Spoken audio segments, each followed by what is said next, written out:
కీర్తనల గ్రంథం 49వ కీర్తన. సర్వజనులారా ఆలకించుడి.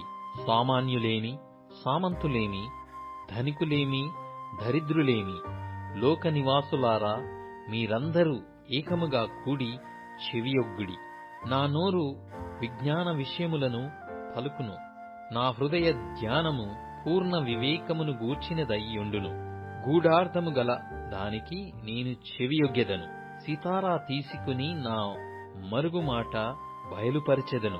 నా కొరకు పొంచువారి దోషకృత్యములు నన్ను చుట్టుకొనినప్పుడు ఆపత్కాలములలో నేనేలా భయపడవలెను?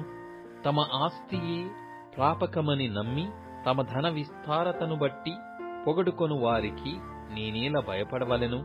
ఎవడును ఏ విధము చేతనైనను తన సహోదరుని విమోచింపలేడు. వాడు కుళ్ళు చూడక నిత్యము బ్రతుకునట్లు వాని నిమిత్తము దేవుని సన్నిధిని ప్రాయశ్చిత్తము చేయగలవాడు ఎవడునూ లేడు. వారి ప్రాణ విమోచన ధనము బహు గొప్పది, అది ఎన్నటికిని తీరక అట్లుండవలసినదే. జ్ఞానులు చనిపోదురను సంగతి అతనికి కనబడకుండా పోదు. మూర్ఖులును పశుప్రాయులును ఏకముగా నశింతురు. వారు తమ ఆస్తిని ఇతరులకు విడిచిపెట్టుదురు. తమ ఇండ్లు నిరంతరము నిల్చుననియు తమ నివాసములు తరతరములకు ఉండుననియు వారనుకొందురు.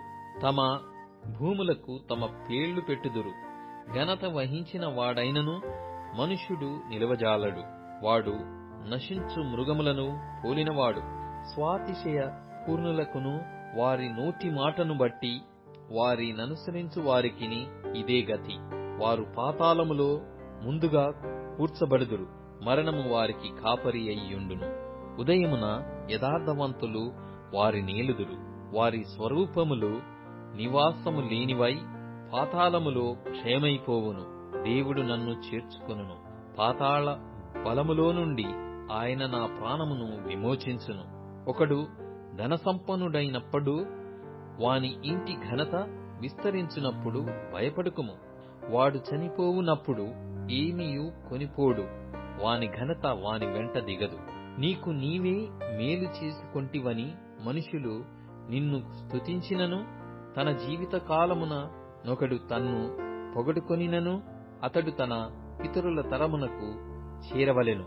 వారు మరి ఎన్నడును వెలుగు చూడరు. ఘనత నుండి ఉండియు బుద్ధిహీనులైన వారు నశించు జంతువులను పోలియున్నారు.